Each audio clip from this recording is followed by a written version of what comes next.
But let's talk about fluoride now. So I've been following the fluoride fight since the beginning of my career, the beginning of my activism. I've been fighting against water fluoridation in Houston since 2011, where I'm originally from. I don't have to worry about that in Mexico because oddly enough, they don't fluoridate the water, they fluoridate the salt, which is kind of like a lot of different countries apparently. But in the US and in Houston, where I'm originally from, the water is fluoridated, and I've been fighting there for years. And so if you've seen my reporting, again, go to theconsciousresistance.com. You can go check our tab here on water fluoridation. You can find everything I've done about water fluoridation, including all of my interviews relating to the fluoride lawsuit, including with Dr. Howard Hu, Dr. Bruce Lanphier, Dr. Philippe Grandjean. You can see my interview with Michael Conant, who we're going to talk about in just a moment. You can see my interviews on Redacted talking about the fluoride lawsuit and things of this sort. So if you're not caught up, go ahead and get into that because I'm not going to repeat all that work.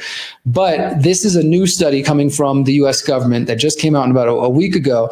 And even the New York Times couldn't ignore this one. They've tried to ignore previous things like the lawsuit and stuff, but they couldn't ignore this one. So let's just dive into this for a second. Study links high fluoride exposure to lower IQ in children. This is now the third or fourth study to conclude this, and two of them coming directly from the US government with the National Toxicology Program NTP report, which came out in September of 2024, after being delayed for more than 2 years, which we only found out because of emails that were released during the fluoride lawsuit. So the NTP, National Toxicology Program, in the US government said that fluoride is associated with lower IQ in children. Then there was another study that came out, I think it was May last year, that also said something similar. And there have, overall, the NTP's work is based on an analysis of other reports. And this is what this same thing is called, a meta-analysis.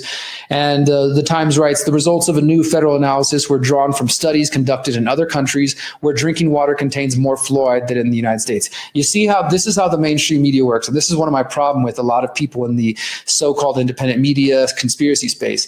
You guys, some of you out there believe that everything in the mainstream media is fake. And so I could share a link with somebody and say it's about Trump, just as an example, and it's a pro-Trump person. If it's from a source they don't like, CNN, New York Times, whatever, even if it's literally quoting from Trump directly himself, word for word, everything he said, they would say, oh, no, whatever, that's the fake news, New York Times, et cetera, and just assume it's fake, even if it's literally just a direct quote from Trump or whatever. This is a problem. What the mainstream really does is they lie by omission, obfuscation, and by highlighting certain facts to try to make them seem more important than they might, or to just get people to downplay the conclusion. So headline is accurate. Study links high fluoride exposure. And even that, though, see, this is the way they say high fluoride exposure to lower IQ in children. And yes, that is true. And at the same time, as I've reported on in the past, these outlets continue to try to portray it like it's only at the higher levels. Now, there is uncertainty when you're getting into the lower levels of fluoride exposure, and even close to what the US government recommends at 0.7 milliliters per liter. They, even at that level, there is still some uncertainty, but we know for certain that there is risk and that harm is happening. But what they'll try to do is basically say, use the word high fluoride exposure, and in the subheading is the results of this analysis were drawn from other countries. So not in the US. Don't really pay attention to this, which a lot of pro-American people are like, oh, I don't care what happens in other countries, where drinking water contains more fluoride than the US. And again, that isn't necessarily inaccurate, but that's what they want people to focus on instead of the headline of what is actually being said. And they do say it more clearly in the article, but as we know, a lot of people just read the headline. So study links high fluoride exposure, right? So that means if I'm a normie person and one of my friends comes up and says, hey, see, I told you fluoride's connected to, lowering IQ, they're trying to kill you, whatever.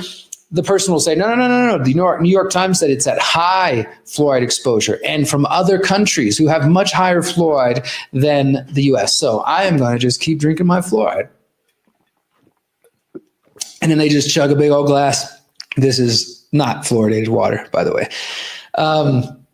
So I just wanted to highlight that for a moment, because that's really how they work. They don't necessarily just outright lie. They try to focus on different points. And this has been a tactic that's been happening since the NTP study, where they choose like at levels twice the recommended limit. I've covered this in past videos. It's really frustrating and it's completely dishonest.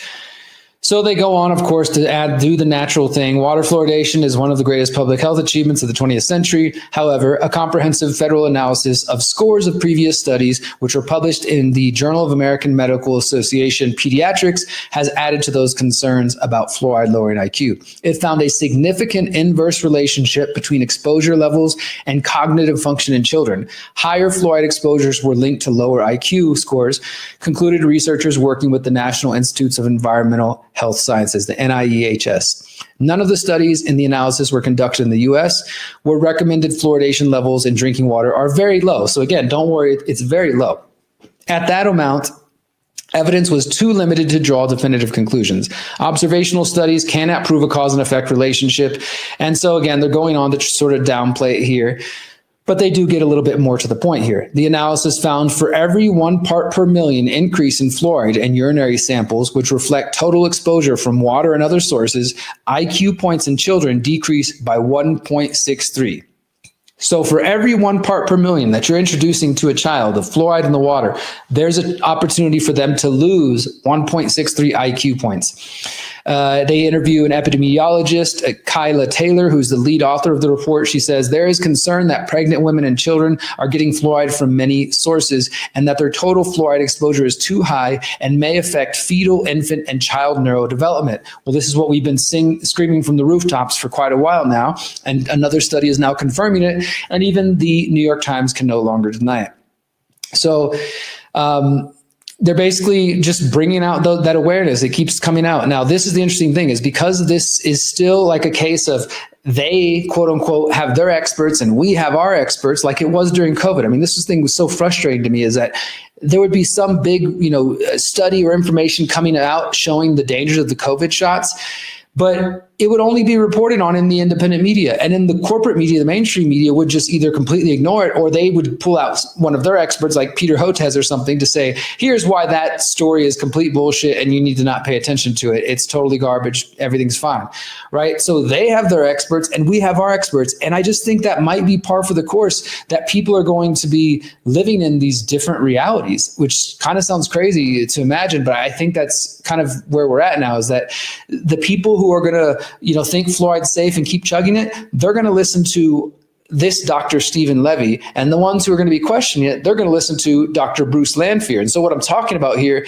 is that this report, which was a US government report, because it was so controversial, the medical journal, JAMA Pediatrics, they felt like they had to do a little bit of a both sides thing and say, okay, here's an editorial from the side of the anti-fluoride saying this study is good, and here's a study, a point of view from a dentist saying why this study is bunk and you should not trust it. So Dr. Stephen Levy, who's a public health dentist at University of Iowa, he wrote one of the editorials, and he said that the study, many of the studies included were low quality, and he said he warned against this study being used to make any changes in American fluoridation policies. He says, quote, a lay reader or policymaker at a water board in a small community somewhere may see the evidence and think that every way you analyze it, it's a concern. It isn't as clear cut as they're trying to make it. So again, then on the other side, you had Dr. Bruce Lanphier, who I did interview at the fluoride trial. I highly encourage you guys to go watch this interview with Dr. Bruce Lanphier. You can find it in here, because he's actually a really interesting guy, not only on the fluoride issue, but he's a Canadian scientist, and he started to blow the whistle about pesticides related to GMOs as well. And so he spoke out in a number of different areas, and he received some backlash for that too. Dr. Bruce Lanphier speaks out against corrupted science, fluoride science. You can find that at theconsciousresistance.com, or really on any of the platforms you're watching me on now. So he wrote the second editorial, and he said that, where is it at? He said that the potentialities for harm far outweigh those for good. And it's interesting because they didn't really quote from his piece, but they let the pro-fluoride guy, have a full quote. So they gave him a little bit more space. Nevertheless, it's just one more, strike to the heart of the argument that fluoride is safe. And I take this personal. Maybe I shouldn't, but I do take this personal. Not only because I have 6 nieces and nephews. And if my family thinks that fluoride is good, now I've told them all over the years, and my brother and family, they know. But unfortunately, even if they're buying bottled water, there could be fluoride in there.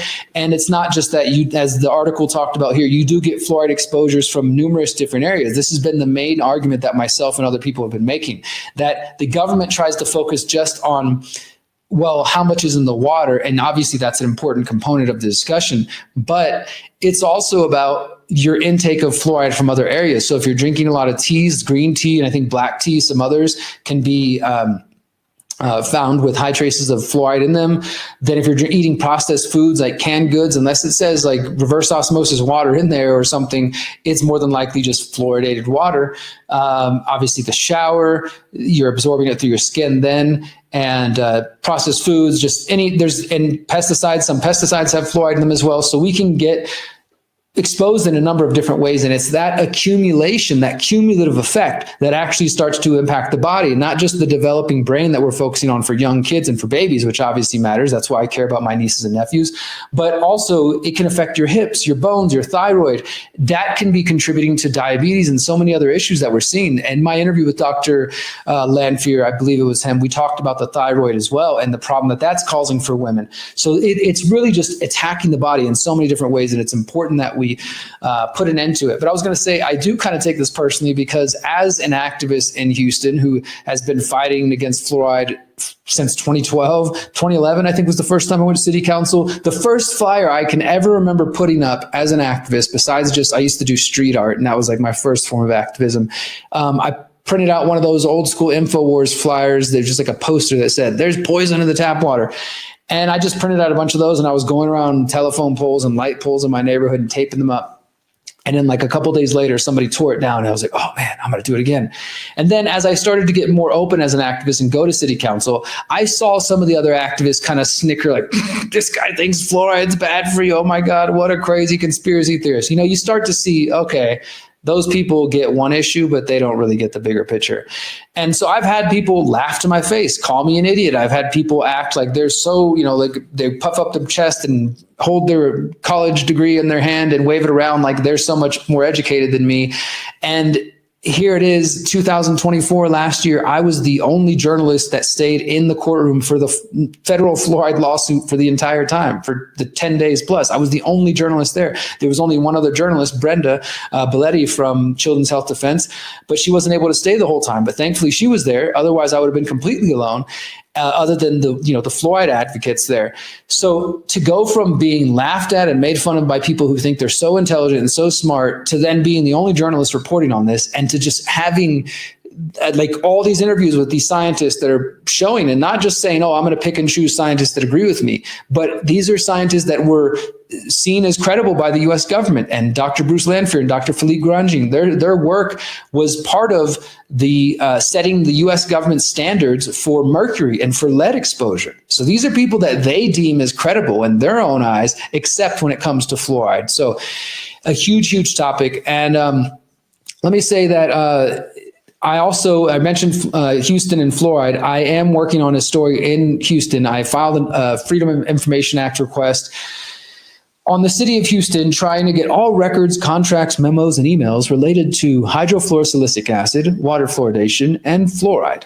And I did so because, unfortunately, I had to spend $70 to do so because, as stupid as it sounds, the city of Houston doesn't put that anywhere publicly. They used to. 10 years ago, when I was fighting and going to city council and trying to raise awareness about this, and we got like 4 or 5 council members willing to listen to us, the budget was there, and you could see that they spent $1 million a year in the city of Houston. Every time somebody pays a water bill, it goes to the fluoride fund. And that $1 million they make, which, it's not a lot of money in terms of a city, but still it's $1 million. And they go buy hydrofluorosilicic acid from this company, Mosaic Incorporated, based in Florida, where they're doing this aluminum phosphate mining. And the byproduct of that is what we call fluoride, or hydrofluorosilicic acid. And they have, over time, the city of Houston, they hide that now. It's not listed in the budget anywhere. So I've been on the phone, I've been calling people, emailing, because even though I don't live there anymore, my family does, and I'm just curious and I want to know. And I have heard from one two city employees, I haven't confirmed, that's why I'm getting these documents, that Houston, Texas no longer fluoridates, and that they stopped fluoridating sometime in the last couple of years. And it makes me really curious, because not only is that pretty big news, because that would make Houston, the fourth largest city in the US, the biggest city in the United States that does not fluoridate. And I think that's newsworthy. And so I will be reporting on that when I can confirm. That's what I've been told so far. But because nobody would give me information through phone calls and email requests, and it's not listed anywhere in the city, nowhere listed in the budget, it's like hidden somewhere in like special projects or something, I've had to file open records request and spend $70. This is the work of an independent journalist that cares and trying to get the facts. And hopefully I'll be getting all those documents. I don't know how many pages it's going to be, but they said it's going to be substantial. They've already confirmed they do have documents related to my request. I've made the payment. It should be coming in hopefully this week, in the next couple weeks, and I will have the fun, nerdy time of pouring through those documents and putting that puzzle piece together, trying to decipher when the city of Houston stopped paying for water fluoridation, because that's amazing news, and I want to celebrate it. And I imagine it's because the city of Houston, like many major cities, is completely broke. They're in debt. And so they've been looking for ways to save money. In fact, when I ran for mayor of Houston in 2023, one of the reasons I did was to talk about fluoride. And I was saying, hey, if you're trying to save the city money, let's cut this $1 million fluoride program and send a check back to everybody. Now, of course, with the size of the city of Houston and the number of people living in the city of Houston, that would probably amount to like $1 or a couple of dollars each. But hey, when has the government ever given you anything back? So I say, hey, give the people back their $1 and let's end the fluoride program. So it seems like it might have actually quietly happened. And at some point, city council over the last few years decided no more fluoride. And maybe they didn't realize what they were doing. Maybe they didn't want the public to know for it to become an issue. And in fact, I'm kind of like, I don't know, I'm going to pursue forward because I want to know the truth, and the truth has to be known. But I'm kind of in one way concerned that it's not an issue now, and it kind of just quietly somebody turned off the fluoride feed and was like, hey, we can't afford it, let's just cut it, and nobody will notice. But I'm kind of concerned is if I publicize this, that then all of a sudden the pro-fluoride people, especially because it's starting to be associated with Trump and RFK, and a lot of people don't like them, would then all of a sudden form a resistance and say, we got to get the fluoride back in the water and come fight for it. Because as crazy as that sounds, that has happened in some cities. There's actually a city in New York State, I believe, I can't remember, I read about this a couple months ago, that is suing because their fluoride was turned off basically a similar situation. The fluoride was turned off in this city a couple years ago and nobody really knew. And so the people, like some of the people are suing the city for them not being fluoridated for a couple of years. It's insane. Nevertheless, if I do find that out, I will be reporting on that, because I think that is good news to say, hey, the fourth largest city in the United States is not fluoridating anybody. So fluoridating their city. And I think that'd be cool to find out. So, all right, let's go back to, I got one more article related to fluoride, and then we're going to move on to talking about geoengineering. Thank you guys for being here. Please hit the thumbs up, hearts, likes, flames, wherever you're at, whether you're watching on Odyssey. Shout out to everybody on Odyssey, on Twitter, both YouTube channels, and across Facebook, and whoever else is watching later on BitChute, Substack, listening on Spotify. We appreciate you guys so much. Thank you so much. So let's look at this. In other good news. So first we got this big study that we just talked about that the mainstream's still trying to twist and make it seem less credible than it is. But we also got this good news. I just saw this one. I was told about this a couple days ago. Michael Connett, I just tweeted this earlier, more great work fighting to end the mass poisoning of American children by Michael P. Connett. And Michael and I hopefully will have an interview coming up soon. But he posted this thread here. And for those who don't know Michael Connett, he is an amazing attorney who is the lawyer at Fluoride Action Network, who worked representing the Fluoride Action Network. He's a partner, as you can see here, at Siri and Glimstad. It's a law firm with Aaron Siri, some of you guys may know, and he's a lead attorney for the plaintiffs in the Food Water Watch Fluoride Action Network versus EPA fluoride lawsuit. And I asked Michael a couple months ago in an interview we did, and he sort of, if you go back and listen to that interview, he kind of hinted that this was coming. I said that one of the reasons I think the EPA and the government has been fighting against the fluoride lawsuit so strongly is because they worry that if the EPA, if the judge does rule, which he did, that fluoride is a neurotoxin, that it could open the door to all kinds of class action lawsuits, my friends. And guess what? Michael just filed the first one. I'm happy. This is yesterday. He posted, I'm happy to announce that today I filed 6 class action lawsuits against the nation's largest manufacturer of candy flavored kids fluoride products. These companies are responsible for overexposing millions of young children to dangerous levels of fluoride. We got Act, Colgate, and Firefly. And one of them, for those who aren't watching on the screen, it says Kids Anti-Cavity Mouthwash, Groovy Grape, Watermelon Burst. So basically the argument here is that, as you can see, they're labeling them like candy. They got like cartoon characters and stuff on them because obviously it's meant to appeal to kids. And, you know, maybe some parents like that because they're like, oh, cool, it makes my kids actually want to brush their teeth. But that's the thing, is they're selling you on some sugary taste while claiming they're going to clean your teeth at the same time. And it's got your favorite cartoon characters on it when it's a freaking poison. So the thread continues.